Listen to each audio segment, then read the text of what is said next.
You don't hear a memory. You feel it, in the base of the spine, in the phantom itch of a scarred optic nerve. A blind man doesn't need eyes to know when he's standing in front of a ghost. He just needs to smell the rifle oil.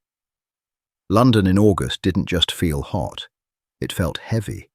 It tasted of diesel exhaust, stale beer from open pub doors, and the metallic tang of underground ozone that clung to your clothes long after you left the tube. Arthur hated it. He tapped his white cane against the edge of the pavement. Clack, drag, clack. The carbon fibre tip found the curb slipped and hit the gutter. He adjusted his grip. His knuckles were swollen, mottled with liver spots and thick, shiny patches of burn scar tissue that stretched tight over the joints. "Step up, Dad. Just here." Claire's hand clamped around his left bicep. Not guiding, steering. He felt the sharp dig of her fingernails through the thin cotton of his shirt. It was the grip of a daughter who loved him, but who was also perpetually running 15 minutes late and terrified he was going to trip into traffic. "I have the curb, Claire," Arthur said. His voice was gravely ruined by decades of cheap tobacco and the dry desert air of a life lived 30 years ago. He gently but firmly twisted his arm out of her grasp. "I'm blind, not an invalid." "I know, sorry." She exhaled a short, frayed breath. She smelled of nervous sweat and lavender hand sanitizer. "It's just crowded. The tourists are everywhere today."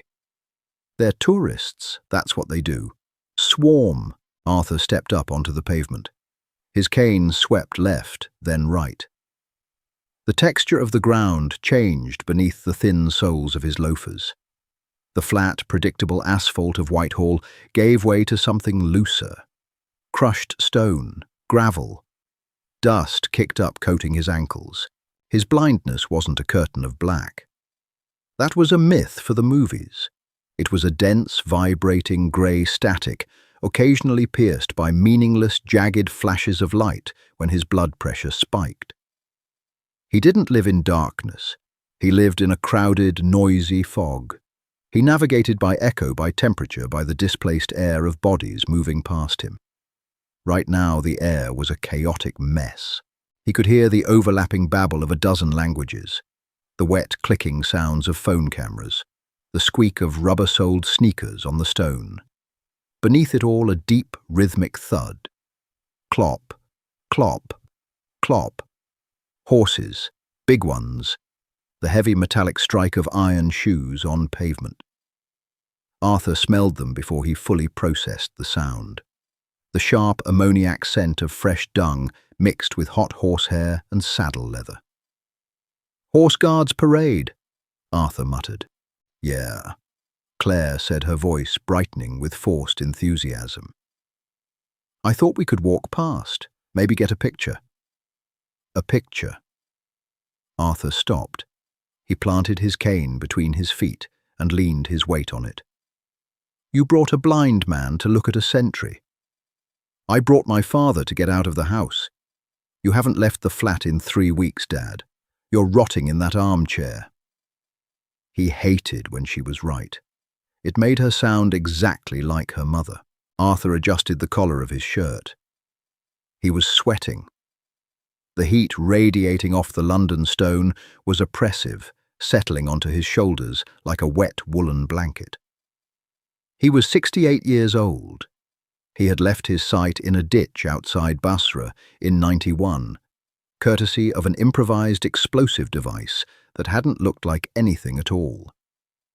Just a lump of trash on the side of a dirt road.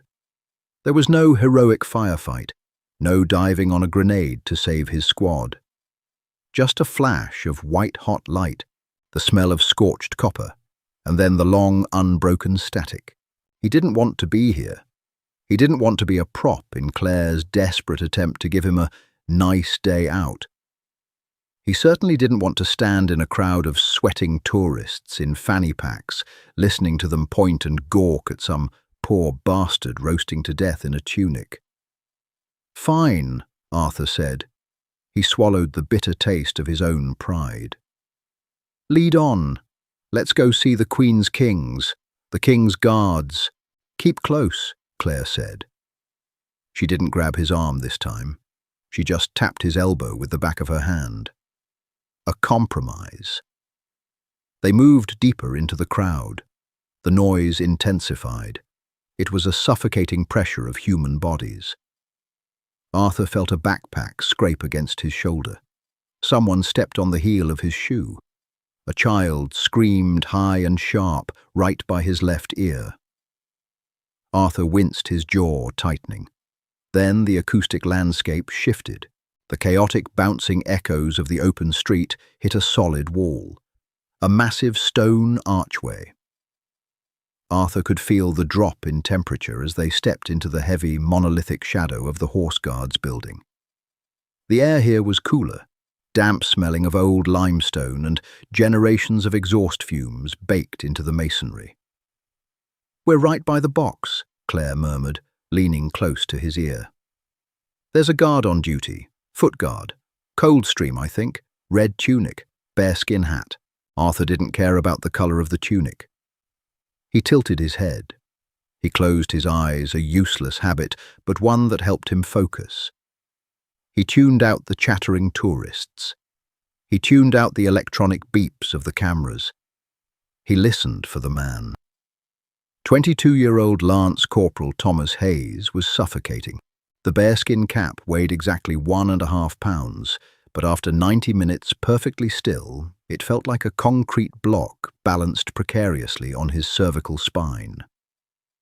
Sweat ran in a single agonizing tickle down the center of his back, soaking into the thick wool of his scarlet tunic. His left heel throbbed. A blister had ruptured 20 minutes ago. Every microscopic shift in his weight was a sharp, biting needle of pain. "Do not move." The order wasn't just a rule, it was a physical state of being. Hayes stared straight ahead. His vision was restricted by the brass curb chain under his bottom lip and the low brim of the fur. All he could see was the chest-level chaos of the crowd. Tourists, hundreds of them. They were an undulating mass of neon t-shirts, sunburned shoulders, and aggressively thrust cell phones. A woman with a thick American accent was standing 3 inches from the tip of his SA-80 assault rifle, taking a selfie. She smelled strongly of coconut sunscreen and stale coffee. "Make him smile, Chad. Do something funny," the woman said. A man stepped into Hayes's limited field of vision. He waved a half-eaten pretzel in front of Hayes's face. "Hey, buddy, anybody in there?" Hayes didn't blink. He slowed his breathing. In through the nose. 4 seconds. Hold. Out through the mouth. 4 seconds. He imagined wrapping the sling of his rifle around Chad's neck. The thought brought a microscopic fraction of comfort. He hated this part of the job. He had joined the army to deploy to do the real work. Instead, he was a living lawn ornament for the Instagram generation. An archaic piece of British pageantry, forced to endure the absolute worst of human entitlement without flinching. Just outside the rope line, a few feet from the pretzel-waving idiot, Arthur felt the shift in the air. He felt the rigid, vibrating tension of the man in the sentry box.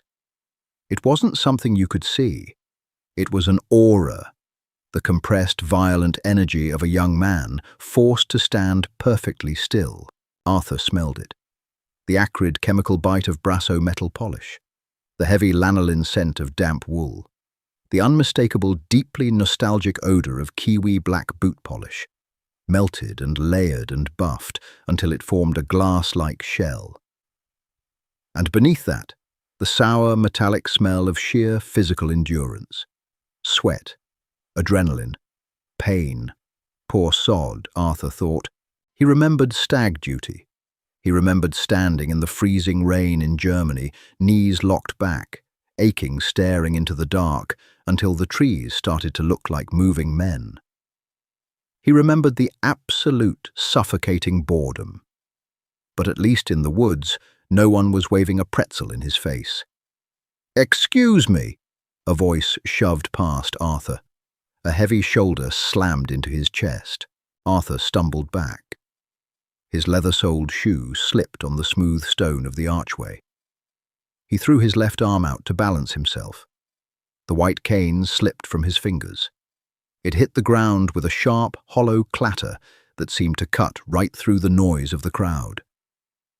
"Hey, watch it, Grandpa," a thick voice muttered. The man who had bumped him. Chad, judging by the proximity, didn't stop. He just kept pushing forward, trying to get a better angle for a photo. Arthur froze. He was suddenly unmoored. The cane wasn't just a stick. It was his radar, his bumper, his connection to the physical geometry of the world. Without it, the vibrating grey static in his head flared. The noise of the crowd rushed in, disorienting him. He felt small. He felt old. He dropped to his knees. The rough stones scraped against the thin fabric of his trousers. His hands patted the ground frantically. Fingers splayed, sweeping the hot, dusty stone.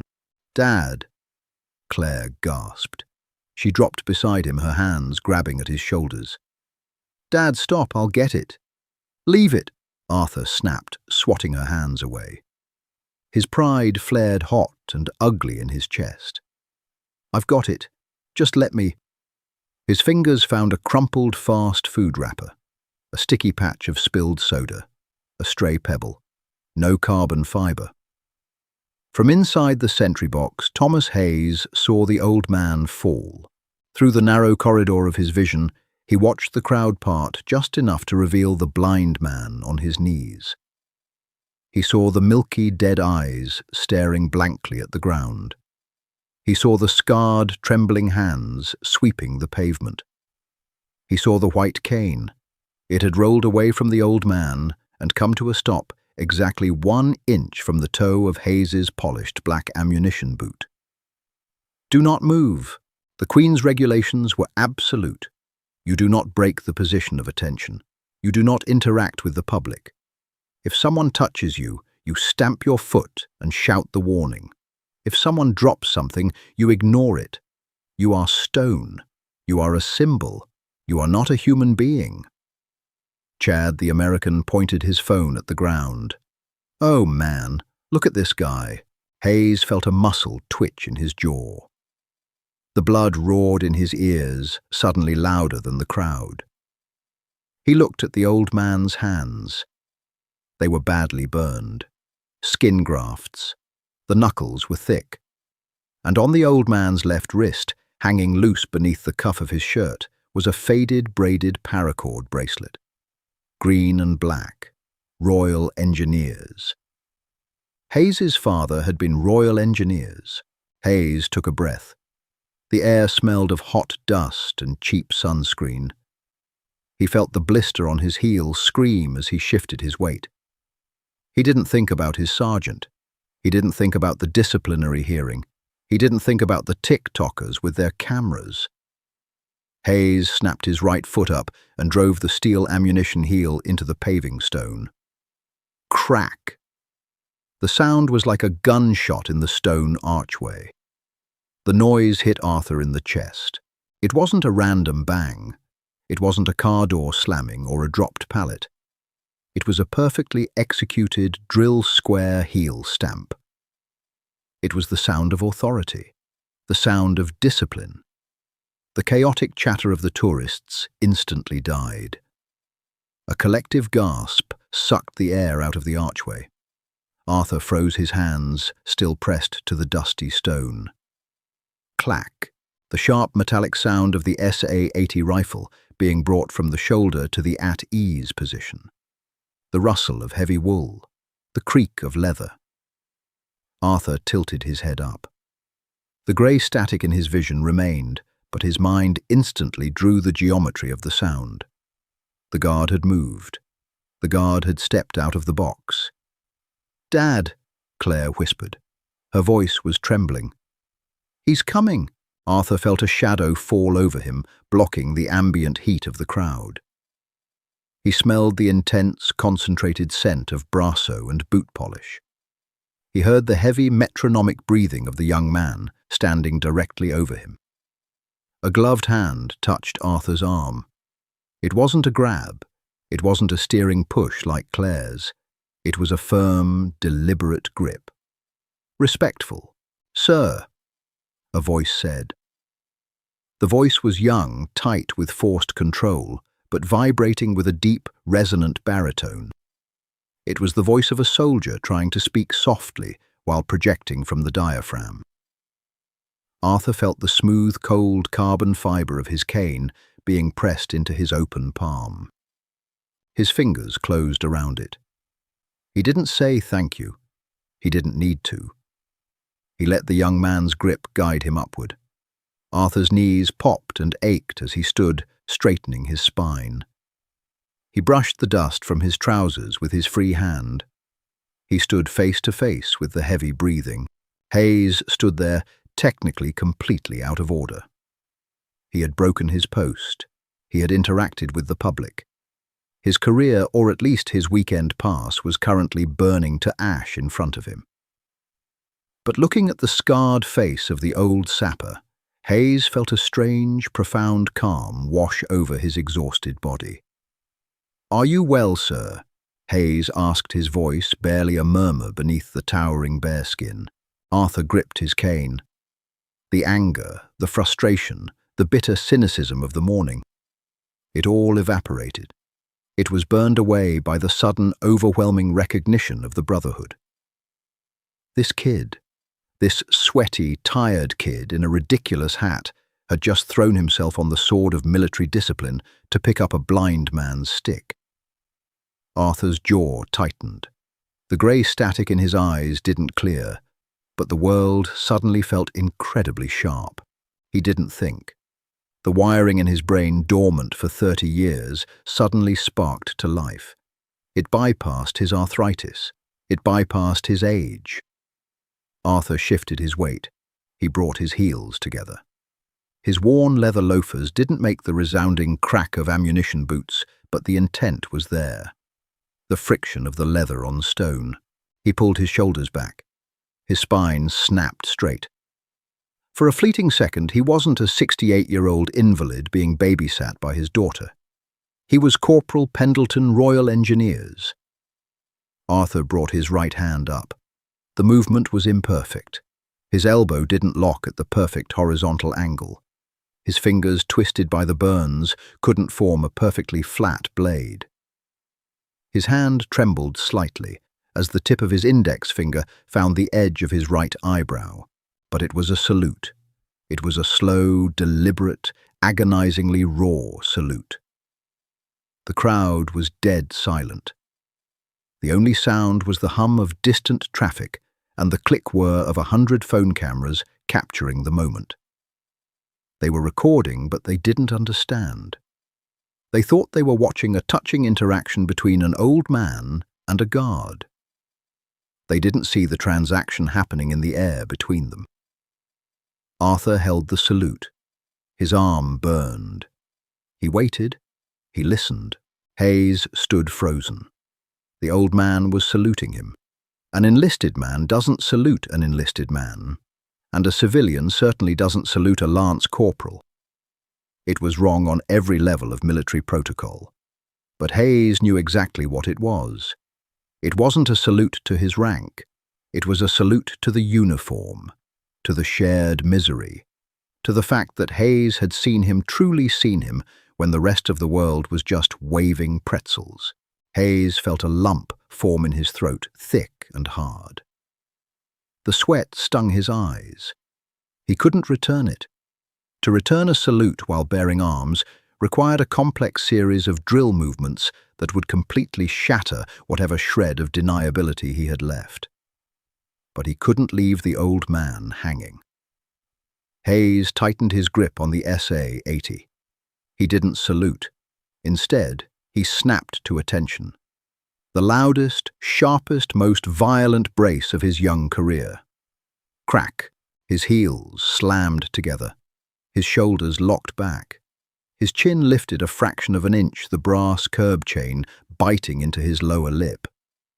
It was a physical manifestation of absolute respect.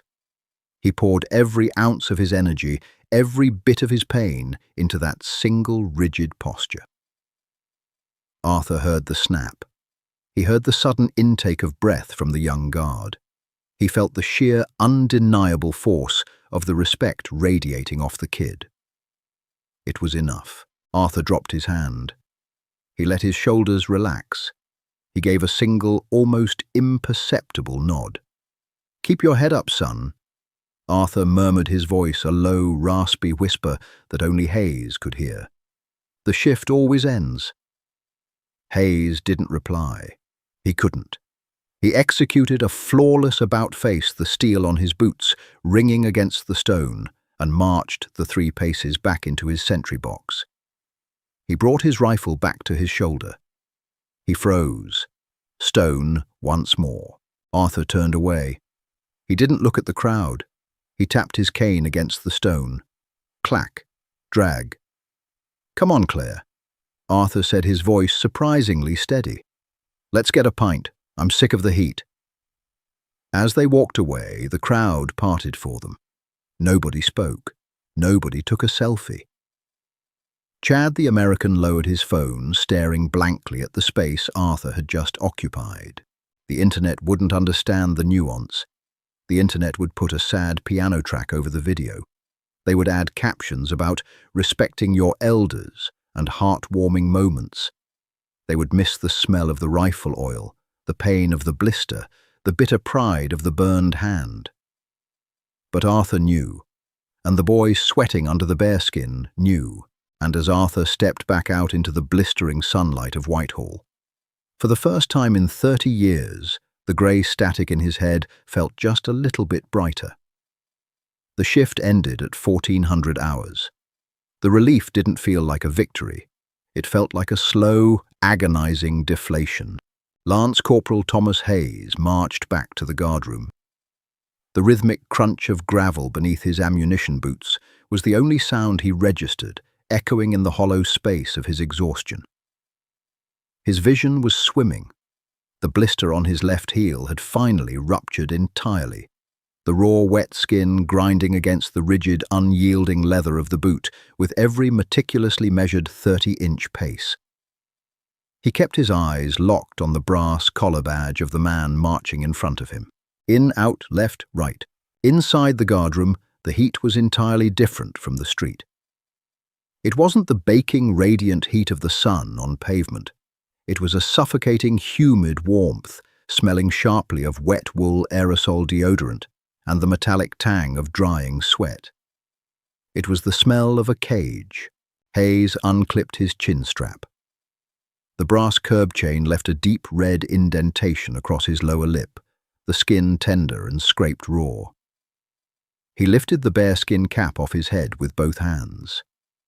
It felt as though he were removing a physical piece of his skull. The sudden rush of stale, cool air against his matted, sweat-soaked hair sent a violent, involuntary shiver down his spine. He placed the heavy fur carefully on the long, scarred wooden bench. Hayes, the voice was quiet. It didn't need to be loud. It carried the dense gravitational pull of absolute authority. Colour Sergeant Davies stood in the doorway of the duty office.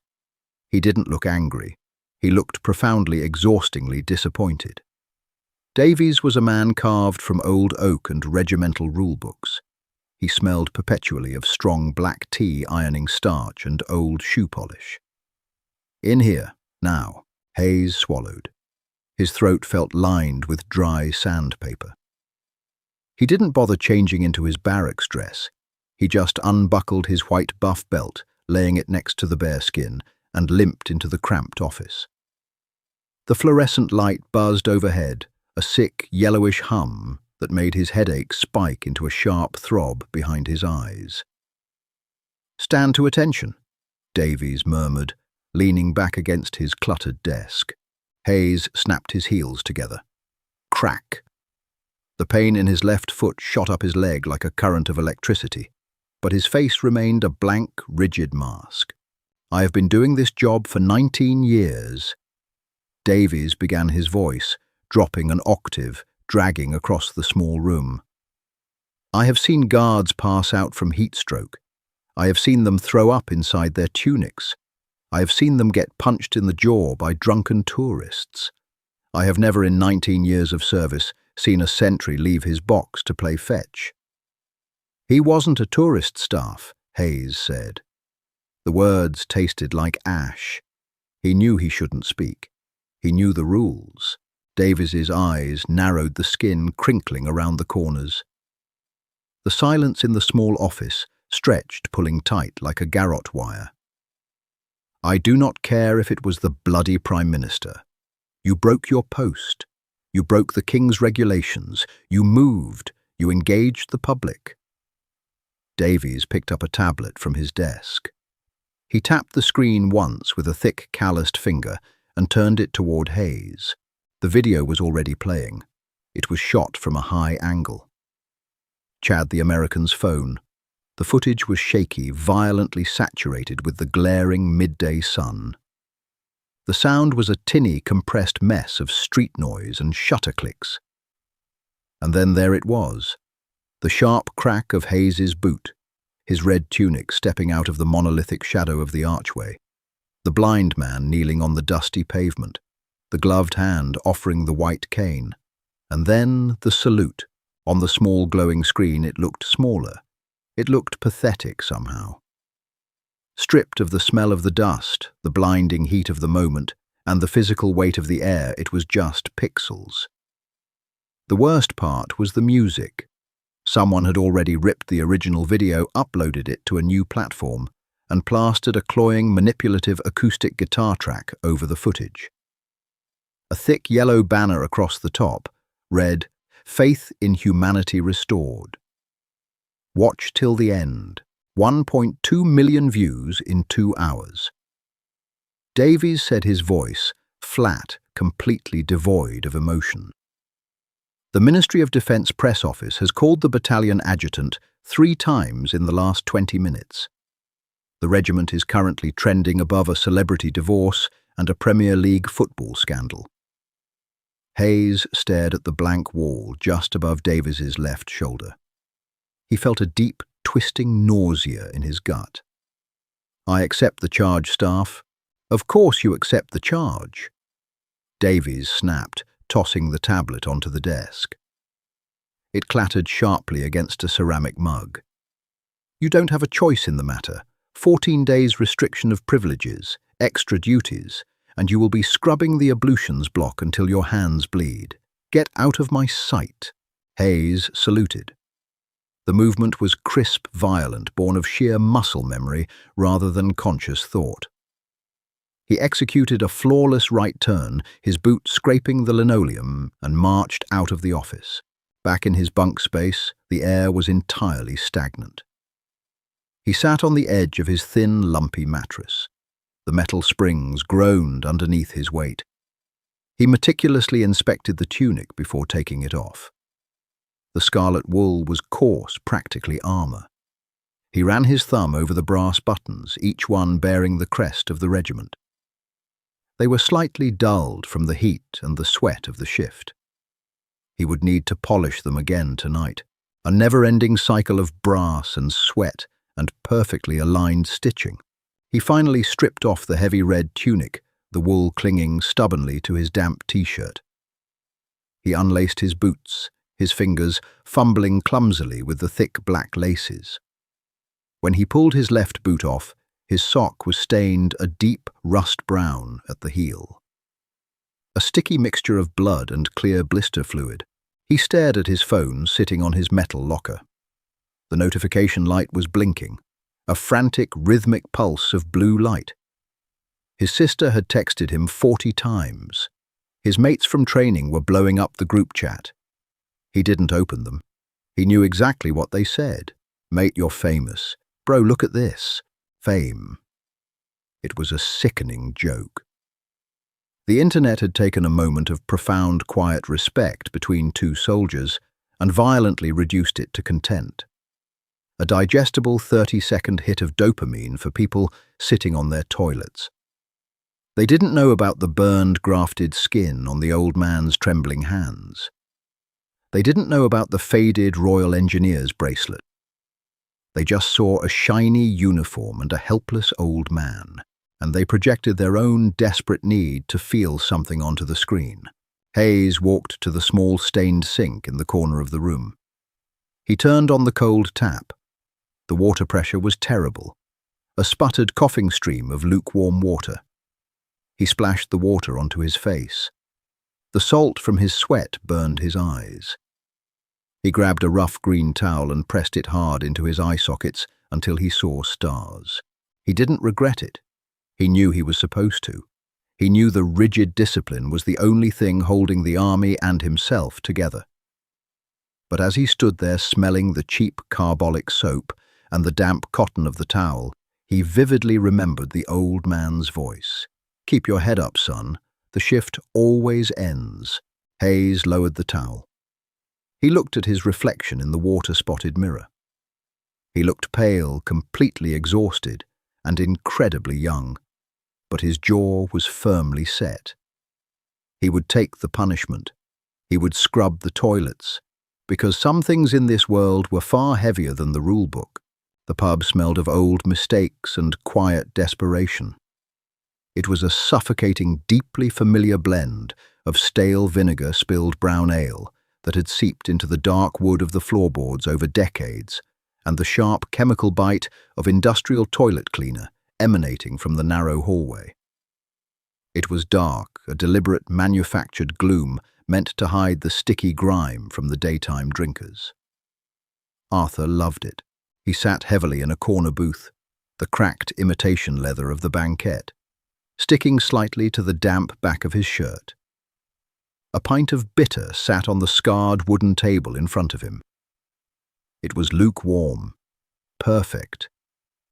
He ran his thick, calloused thumb around the rim of the heavy glass, feeling the condensation gather and drip slowly down the sides. Across the small table, Claire was vibrating with an intense, nervous energy.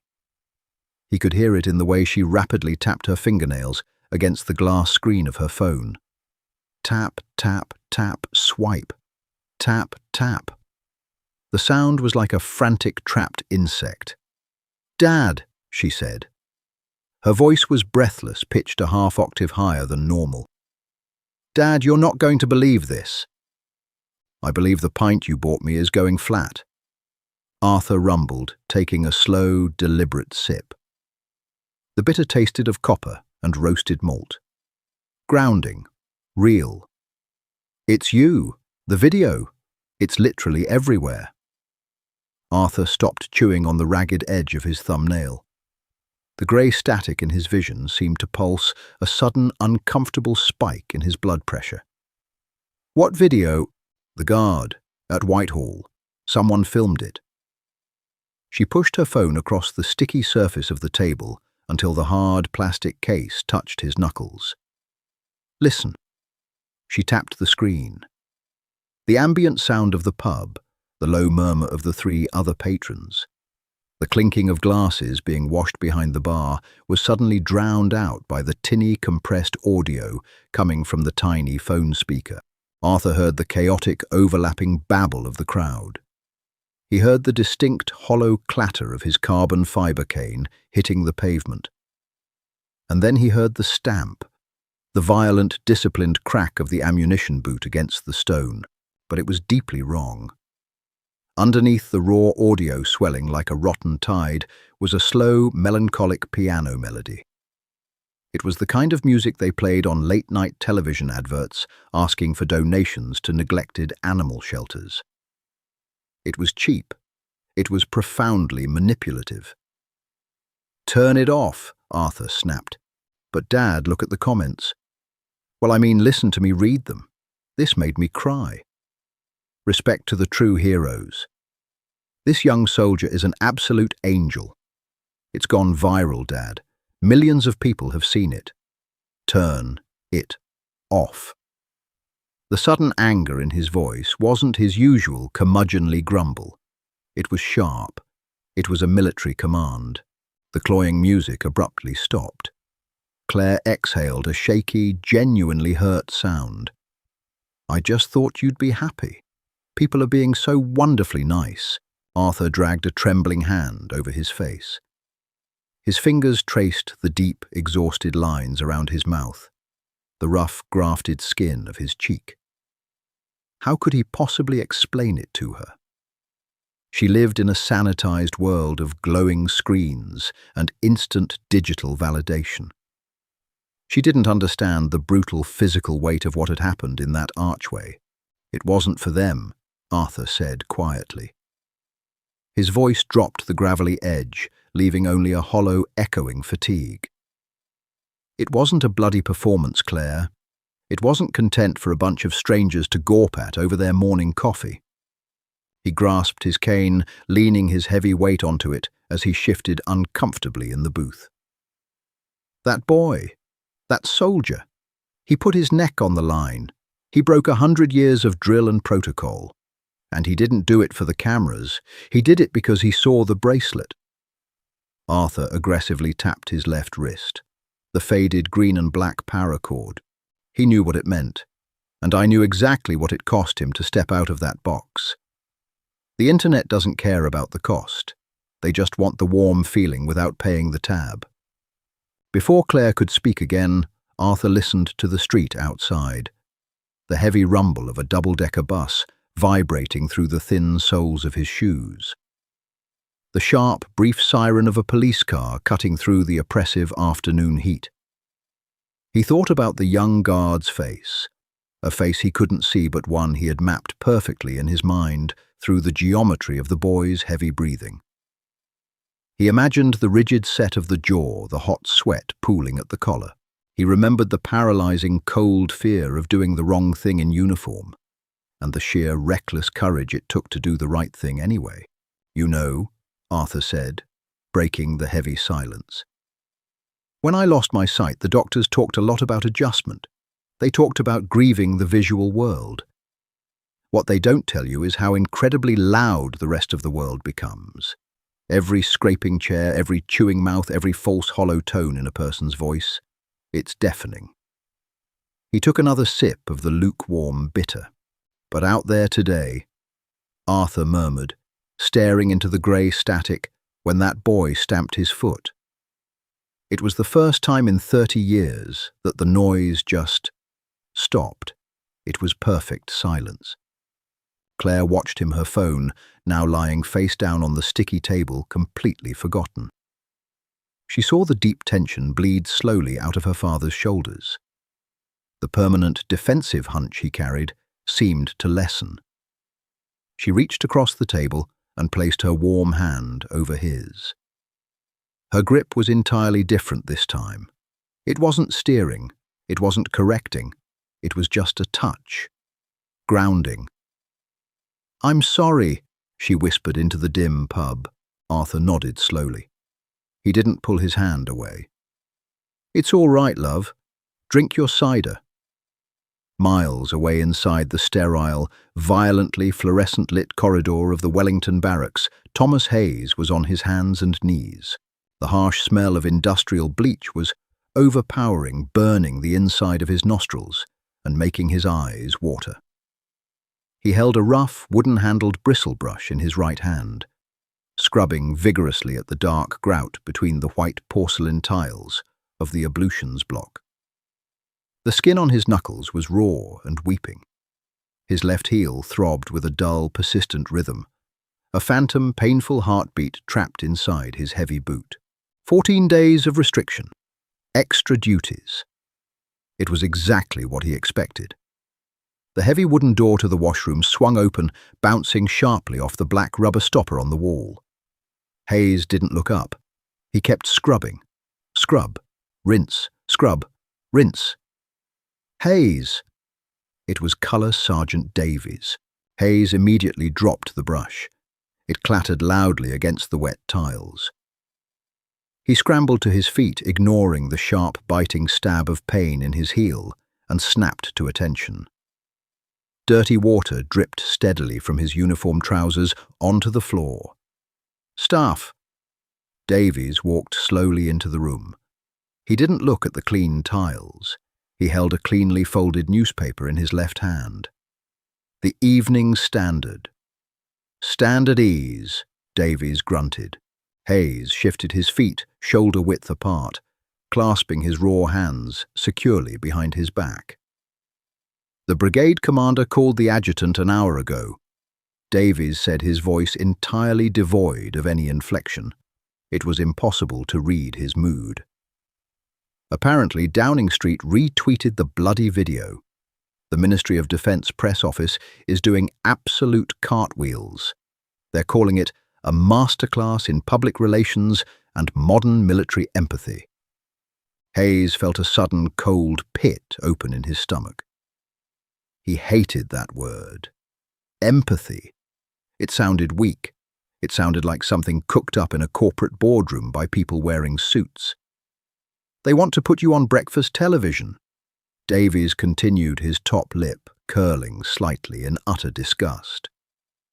They want you to sit on a soft velvet sofa next to a weatherman and talk about how much you deeply respect our veterans. Hayes swallowed hard, his throat clicking. Staff, I don't want to do that. Davies finally looked him directly in the eye. The colour sergeant's hard, intensely weathered face softened just a fraction of an inch. A microscopic easing of the tense jaw muscles. I know you don't, lad. And I told the adjutant that Lance Corporal Hayes is currently under disciplinary action for a severe breach of post regulations and can't be made available to the press. Hayes felt a sudden rush of profound, staggering gratitude for the man standing in front of him. Davies was actively protecting him from the digital circus, protecting the stark, quiet reality of the physical moment from the noisy fiction of the screen. The charge absolutely stands, Hayes. Davies said, his voice instantly hardening again, ringing off the tiled walls. You broke the rules, you serve your time, but Davies paused. He looked down at the plastic bucket of dirty, bleach-filled water. My old man was REME, Davies muttered almost silently to himself. Royal Electrical and Mechanical Engineers. Lost his hearing in Belfast in '79. Davies looked back up. He didn't smile. He didn't offer a warm platitude. He just gave a single, incredibly firm nod. Finish this block by 1800, then get your boot off and go see the medic about that blister. You're bleeding on my clean floors. Yes, staff. Thank you, staff. Davies turned sharply and walked out the heavy wooden door, swinging shut behind him, with a dull, finalizing thud. Hayes stood completely alone in the smelling, damp washroom. The heavy silence rushed back in, filling the space left by the sergeant. He looked down at his raw, red hands. He looked at the brush lying abandoned in the puddle of soapy water. He didn't feel like a viral sensation. He didn't feel like a celebrated internet hero. He felt deeply tired. He felt intensely sore. He felt exactly like a soldier. Slowly, deliberately, Hayes knelt back down onto the hard, wet tiles. He picked up the rough brush. He dipped it into the plastic bucket. The water was stone cold now. He closed his eyes for a single second, inhaling the sharp, sterile scent of the bleach. He clearly remembered the smell of the dry gravel, the oppressive heat of the London sun, the rough, ruined texture of the old man's hand gripping the carbon fibre cane. The shift always ends. Hayes opened his eyes. He set the stiff bristles firmly against the grout, leaned his entire physical weight into his sore shoulder, and began to scrub. The internet moves fast, but real respect endures long after the screens go dark. Arthur and Hayes shared a raw, unspoken bond that no viral video could ever truly capture. It was a moment of true grit, discipline, and profound humanity. If this story moved, you don't just scroll past. Hit that like button, share this video with someone who needs a reminder of what real honor looks like, and subscribe to our channel for more grounded, powerful human stories.